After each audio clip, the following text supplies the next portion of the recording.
വിശുദ്ധ മർക്കോസ് എഴുതിയ സുവിശേഷം 10-ാം അധ്യായം 46 മുതൽ 52 വരെയുള്ള വാക്യങ്ങളാണ്. Gospel according to Saint Mark, chapter 10, verses 46 to 52. മലയാളത്തിൽ വായിച്ചു കേട്ടാണുള്ളത്. 2 വാക്യങ്ങൾ ഇംഗ്ലീഷിൽ വായിക്കട്ടെ. Verse 51 and 52. What do you want me to do for you? Jesus asked him. The blind man said, Rabbi, I want to see. Go, said Jesus. Your faith has healed you. Immediately he received his sight and followed Jesus along the road. പ്രാർത്ഥിക്കാം. വചനമെന്നാത്മാവിൻ ദാഹം തീർപ്പാൻ അരുളുക ദാസരിൽ വരമധികം പകരുക ആത്മാവിൻ തിരുശക്തിയാൽ നിറയുവാൻ നിൻ ജനങ്ങൾ പകരുക ആത്മാവിൻ തിരുശക്തിയാൽ നിറയുവാൻ നിൻ ജനങ്ങൾ കേൾക്കണേ N പ്രാർത്ഥന നൽകണേ എൻ യാചന കേൾക്കണേ എൻ പ്രാർത്ഥന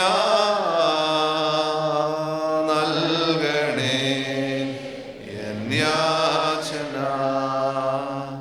ഞങ്ങളുടെ ദൈവമേ, സ്വർഗീയ പിതാവേ, അവിടുന്ന് വിശ്വസ്തനായി ഞങ്ങളുടെ മധ്യത്തിലുണ്ടല്ലോ.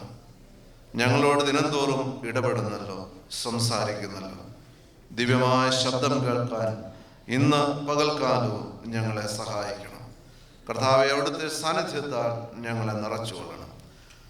മറ്റുമായിട്ട് സമർപ്പിക്കുന്നു. പ്രാർത്ഥന കേട്ട കൃപയ്ക്കായിട്ട് സ്തോത്രം. യേശുവിൻ നാമത്തിൽ അപേക്ഷിക്കുന്നു.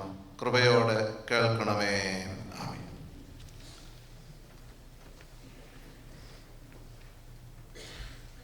ഒരിക്കൽ ഒരാൾ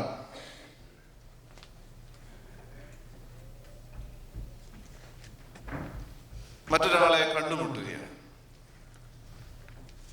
പരസ്പരം കണ്ടു, പരിചയപ്പെട്ടു, പല കാര്യങ്ങൾ ഷെയർ ചെയ്തു. അക്കൂട്ടത്തിൽ പറഞ്ഞു, തൻ്റെ കണ്ണുകളിൽ ഒന്ന് ആർട്ടിഫിഷ്യലാണ്. കണ്ണിന് പ്രയാസം ഉണ്ടായിരുന്നുകൊണ്ട് മാറ്റിവെച്ചു. അപ്പോൾ ഈ ആൾ മറ്റേ ആളിനോട് ചോദിച്ചു, എന്റെ കണ്ണുകളിൽ ആർട്ടിഫിഷ്യൽ കണ്ണ് ഏതാണ് എന്ന് പറയാമോ എന്ന് ചോദിച്ചു. അദ്ദേഹം അല്പനേരം വീക്ഷിച്ച ശേഷം ഉത്തരം പറഞ്ഞു. ആൻസർ കറക്റ്റായി. 2 കണ്ണുകൾ തമ്മിൽ കാഴ്ചയിൽ യാതൊരു വ്യത്യാസമില്ല. കണ്ടാൽ ഒറിജിനൽ ആണെന്ന് തോന്നുന്നു. എന്നാൽ ഈ മനുഷ്യന് ശരിയായ ഉത്തരം നൽകാനായിട്ട് കഴിഞ്ഞത് എങ്ങനെയാണ് എന്ന് സ്നേഹിതർ ചോദിക്കുകയുണ്ടായി. അപ്പോൾ ആ സ്നേഹിതൻ പറഞ്ഞു, 2 കണ്ണുകളും ഒരേപോലെയാണ്. എന്നാൽ അദ്ദേഹത്തിന്റെ സ്വാഭാവിക കണ്ണിനേക്കാൾ കാരുണ്യം നിറഞ്ഞതാണ് ആർട്ടിഫിഷ്യലായി വെച്ചിരിക്കുന്ന കണ്ണ് എന്ന് പറയും. ആ മനുഷ്യൻ പറയാൻ ശ്രമിച്ചത്, ഒരുവന് ഉള്ളതായ കണ്ണ്, കാഴ്ച, അത് പലപ്പോഴും അതിൻ്റെ യഥാർത്ഥത്തിലുള്ള കാഴ്ച നഷ്ടപ്പെട്ടതായി മാറുകയാണ്, കാരുണ്യം നഷ്ടപ്പെട്ടതായി മാറുകയാണ്. തിരിച്ചറിയാൻ കഴിയാത്ത വിധം അപജയം സംഭവിച്ചിരിക്കുകയാണ്. ഒരുപക്ഷെ കണ്ണിന് മാത്രമല്ല, ജീവിതത്തിനാകമാനം ഈ ഒരു അപജയം സംഭവിച്ചിട്ടില്ലേ എന്ന് നാം നമ്മോട് തന്നെ ചോദിക്കേണ്ടതായ ചോദ്യമാണ്. കുരുടനായ മനുഷ്യന് കാഴ്ച നൽകുന്ന സംഭവം, കാഴ്ച നൽകുക എന്നതിനേക്കാൾ ഉപരിയായി നമ്മുടെ ജീവിതത്തിന് ഒത്തിരി പ്രകാശം പകരുന്നതും കാഴ്ച പകരുന്നതുമാണ് എന്നുള്ളതാണ് ഇത് പല ആവർത്തി കേൾക്കുമ്പോഴും വായിക്കുമ്പോഴും നമുക്ക് മനസ്സിലാക്കാനായിട്ട് കഴിയുന്നു. വലിയൊരു സമൂഹം യെരുശലേമിലേക്ക് യാത്ര ചെയ്യുന്ന പശ്ചാത്തലമാണ്. പെസഹ പെരുന്നാളിനോട് ചേർന്ന് യഹൂദന്മാരുടെ ഒരു കസ്റ്റമാണ് എവരി മെയിൽ ജൂ above 12 years who lived in 15 miles of Jerusalem must attend the Passover celebrations in Jerusalem temple. So എല്ലാ യഹൂദ പുരുഷന്മാരും 12 വയസ്സിന് മുകളിലുള്ളവരെല്ലാം യെരുശലേമിലേക്ക് യാത്ര ചെയ്യുന്ന പശ്ചാത്തലമാണ്. So the road to Jerusalem from Jericho is very much crowded. സാധാരണയായി യഹൂദ റബിമാർ കടന്നു പോകുമ്പോൾ ധാരാളം ആളുകൾ ഒരുമിച്ച് കാണുന്നു. റബിമാരെന്ന് കേൾക്കാനും പഠിക്കാനും ഒക്കെയുള്ളതായ ചിന്തയോടുകൂടി ആ വിധത്തിൽ അറിയപ്പെടുന്ന റബിയായ യേശു കർത്താവ് യെരിഹോവിൽ നിന്നും ജെറുസലേമിലേക്ക് പോകുന്നതായ സന്ദർഭത്തിൽ ധാരാളം ആളുകൾ കൂടെയുണ്ട് എന്നുള്ളതൊരു യാഥാർത്ഥ്യമാണ്. വഴിയരികെ ഭിക്ഷ യാചിച്ചുകൊണ്ട് ധാരാളം ആളുകൾ ഇരിക്കുന്നു എന്നുള്ളതും അവിടുത്തെ ഒരു യാഥാർത്ഥ്യമാണ്. അത്തരത്തിൽ ഒരുവനെ കുറിച്ചാണ് നമ്മൾ ഇവിടെ വായിക്കുന്നത്. ബർത്തിമായി എന്ന തിമായുടെ മകൻ മറ്റുള്ളവരുടെ സഹായം അഭ്യർത്ഥിച്ചുകൊണ്ട് കൈനീട്ടിക്കൊണ്ടിരിക്കുന്നതായ പശ്ചാത്തലമാണ്. എന്നാൽ യേശു വരുന്നു എന്ന് കേട്ടപ്പോൾ യേശുവിൽ അഭയം പ്രാപിച്ചുകൊണ്ട് സൗഖ്യത്തിന് വേണ്ടി അപേക്ഷിക്കുന്നതായിട്ട് നമുക്ക് ഇവിടെ കാണാനായിട്ട് കഴിയും. സംഭവമെല്ലാം നമുക്ക് പരിചിതമായതുകൊണ്ട് ഞാനത് വിവരിക്കാനായിട്ട് ശ്രമിക്കുന്നില്ല. 2-3 ചിന്തകൾ ഇതിനോട് ചേർന്ന് പറയാനായിട്ടാണ് ആഗ്രഹിക്കുന്നത്. ഒന്ന്, ബർത്തിമായെ നാം ശ്രദ്ധിക്കുമ്പോൾ he had a sight beyond the blindness. അവന്റെ അന്ധതയ്ക്ക് അപ്പുറമായ ഒരു കാഴ്ച അവനുണ്ടായിരുന്നു എന്നുള്ളത് ഒരു യാഥാർത്ഥ്യമാണ്. A light beyond the darkness. അന്ധകാരത്തിന് അപ്പുറമായ ഒരു വെളിച്ചം അവന്റെ ഉള്ളിൽ നിറഞ്ഞു നിന്നു എന്നത് യാഥാർത്ഥ്യമാണ്. ഒരുപക്ഷെ ഈ സംഭവം നമ്മൾ പഠിക്കുമ്പോൾ അന്ധത ബാധിച്ചത് ആർക്കാണ് എന്നുള്ളത് സംശയം തോന്നുന്നതായ കാര്യമാണ്.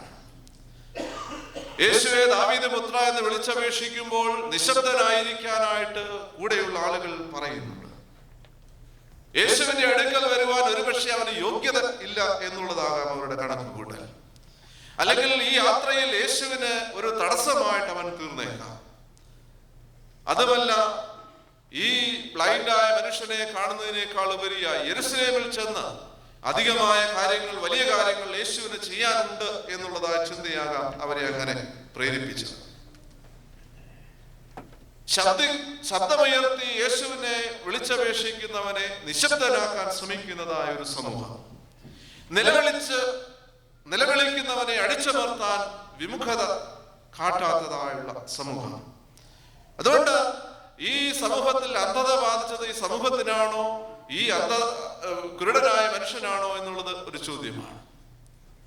കുരുടനായ മനുഷ്യൻ ബാഹ്യമായ കാഴ്ചകളില്ല, ബാഹ്യമായുള്ളത് കാണാനായിട്ട് അവന് കണ്ണുകളില്ല. എന്നാൽ അവന്റെ ആന്തരികമായ ദൃഷ്ടികൾ കാഴ്ച ശക്തിയുള്ളതായിരുന്നു എന്നുള്ളതാണ് ഏറ്റവും ശ്രദ്ധേയമായുള്ള കാര്യം. അതുകൊണ്ട് അവന്റെ ബാഹ്യമായ അന്ധനാണ് എങ്കിൽ തന്നെയും ആന്തരികമായ വെളിച്ചമുള്ളവനായി, അവന്റെ അന്ധതയ്ക്ക് അപ്പുറമായ കാഴ്ചയുള്ളവനായി, അവന്റെ ജീവിതത്തിലെ അന്ധകാരത്തിനപ്പുറമായുള്ള വെളിച്ചമുള്ളവനായിട്ട് നമുക്കവനെ കാണാനായിട്ട് കഴിയും. Our eyes are open but never see the realities. നമ്മൾ എല്ലാവരെയും കാണുന്നുണ്ട്, പരസ്പരം കാണുന്നുണ്ട്, എന്നാൽ യഥാർത്ഥത്തിൽ അവരെ മനസ്സിലാക്കാൻ നമുക്ക് കഴിയാതെ പോവുകയാണ്. We never see the possibilities. ഒത്തിരി സാധ്യതകൾ മുമ്പിലുണ്ട്. ദൈവം തന്ന കഴിവാകാം, ആയുസ്സാകാം, ഭൗതിക സാഹചര്യങ്ങളാകാം, സമയമാകാം.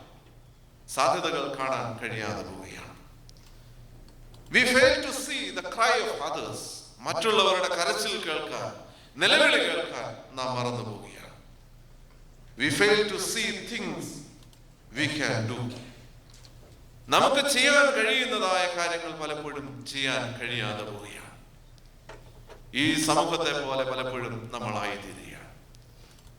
എന്നാൽ ഈ അന്ധനായ മനുഷ്യൻ കണ്ണുകളില്ല, കാഴ്ചയില്ല, എന്നാൽ അവന്റെ ആന്തരികമായ ദൃഷ്ടി തുറന്നതായിരുന്നു. അവന്റെ ആന്തരിക വെളിച്ചം അവന്റെ ഉള്ളിൽ ഉണ്ടായിരുന്നു. അതുകൊണ്ട് നമുക്ക് ജീവിതത്തിന്റെ സാഹചര്യങ്ങളിൽ അന്ധരായിരിക്കാനായിട്ടില്ല, കാഴ്ചയുള്ളവരായിരിക്കാൻ, ഉൾക്കാഴ്ചയുള്ളവരായിരിക്കാൻ നമുക്ക് കഴിയേണ്ടത് ആവശ്യമാണ്. രണ്ട്, ഈ മനുഷ്യനെ നമ്മൾ ശ്രദ്ധിക്കുമ്പോൾ അവന്റെ കരച്ചിൽ നാം ഇവിടെ കാണുന്നുണ്ട്. A cry beyond the shouting of the crowd.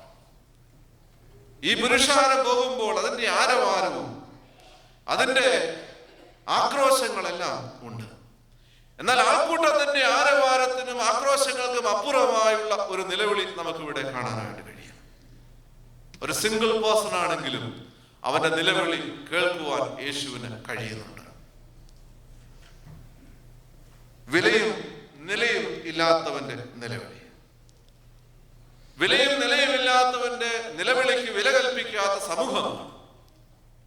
എന്നാൽ അവന്റെ നിലവിളിക്ക് ഈ ശബ്ദകോലാഹലങ്ങളുടെ ഇടയിൽ യേശു കർത്താവ് ചെവി കൊടുക്കുന്നു എന്നുള്ളതാണ് ഒരു യാഥാർത്ഥ്യം.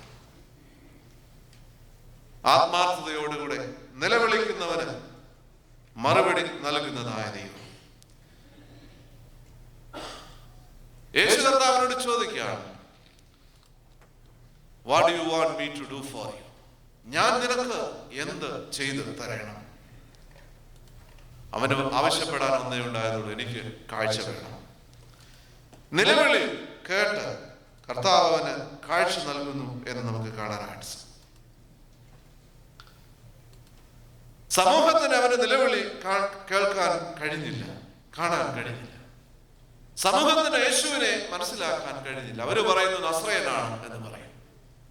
എന്നാൽ ഈ കണ്ണു കാണാത്തവൻ പറയുകയാണ് ദാവീദ് പുത്രനാണ്, യഹൂദന്മാരുടെ പ്രതീക്ഷയാണ്, മശിഹയാണ് എന്ന് പ്രഘോഷിക്കുകയാണ്. അവന്റെ തിരിച്ചറിവ്, അവന്റെ നിലവിളി യേശുവിനെ അവിടെ നിർത്താൻ ഇടയാകുകയാണ്. He stopped.